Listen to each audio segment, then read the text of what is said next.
এবাৰ মুখ্যমন্ত্ৰীৰ মামাক লাভ ইউ বুলি ক'লে এগৰাকী মহিলাই। আপুনি হয়তো ভাবিছে মামাক ইমান ফূৰ্তি মনেৰে কিয় কৈছে আই লাভ ইউ বুলি, তাকো নাচি নাচি। শুনো আহক।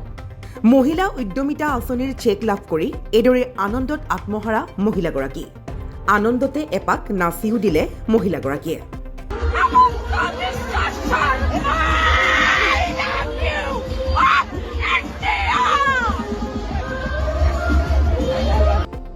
সকলোৰে মুখে মুখে মাথো মামা মামা মাথো মামা। এবাৰ মামাক লাভ ইউ বুলি ক'লে এইগৰাকী মহিলাই। যিহেতু অসম চৰকাৰে বিভিন্ন সময়ত ৰাইজৰ হকে বহু আঁচনি ৰূপায়ণ কৰিছে আৰু মহিলাসকলৰ আৰ্থিক সাহায্য প্ৰদানৰ উদ্দেশ্যেৰে আৰম্ভ কৰা এনে এখন বিশেষ আঁচনিয়ে হৈছিল মুখ্যমন্ত্ৰী মহিলা উদ্যমিতা আঁচনি। যি আঁচনিৰ জৰিয়তে এই মহিলাগৰাকীয়ে লাভ কৰিলে অলেখ সুবিধা।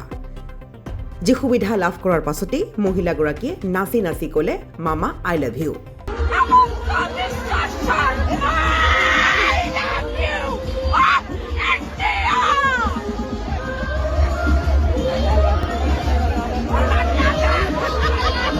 বিভিন্ন সময়ত এইদৰে চৰকাৰে জনতাৰ হিতৰ হকে বহু আঁচনি ৰূপায়ণ কৰিছে।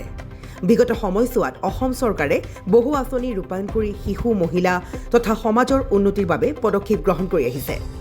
মহিলাক এখন আৰ্থিক সাহায্য প্ৰদানৰ অৰ্থে ৰূপায়ণ কৰা এই বিশেষ আঁচনিখনৰ বাবেই এই মহিলাগৰাকীয়ে এইদৰে নাচি নাচি ক'লে মামা আই লাভ ইউ। যিখন আঁচনি হৈছে মুখ্যমন্ত্ৰী মহিলা উদ্যমিতা আঁচনি। এই আঁচনিখন চৰকাৰে মহিলাসকলৰ আৰ্থিক সহায়ৰ বাবে আৰম্ভ কৰিছিল। চৰকাৰী তথ্য অনুসৰি এই আঁচনিৰ ফলত ৰাজ্যৰ লাখ লাখ মহিলা উপকৃত হয়।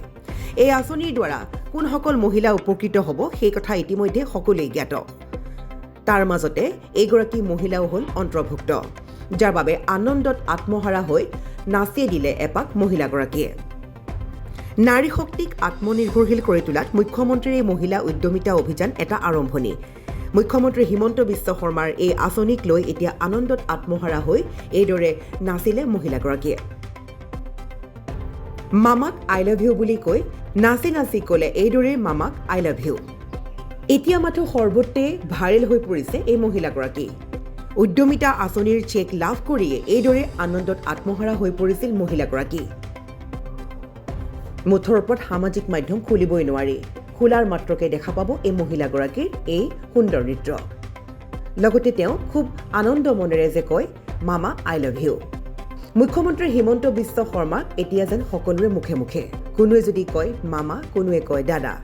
তাৰ মাজতে এইগৰাকী মহিলাই ক'লে, ভালদৰে শুনো আহক।